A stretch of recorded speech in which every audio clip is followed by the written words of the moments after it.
today's video, you are going to learn how to add a developer product in Roblox Studio. What a developer product is something that a player can buy multiple times, like revive, cash, and etc. To do this, go to create.roblox.com and log in. Once you've logged in, scroll down, go to the experiences.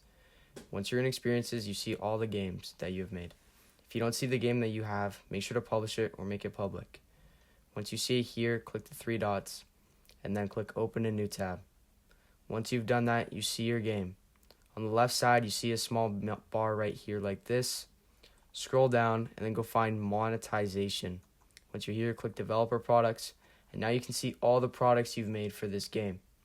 Click create a developer product. Here you can name it, so you can say name, description, and then you can set your price. We're going to set it to 100 Robux, and then we can click save changes. You also have the option to upload an image if that's what you like. Click save changes, and now you have it. Thank you guys for watching this video, and I hope you learned something about developer products in Roblox Studio. Don't forget to go in my description, join the Discord. We have a lovely community that will love to teach you guys how to script and do anything Roblox Studio. And also subscribe and like, and I'll see you in the next one. Peace.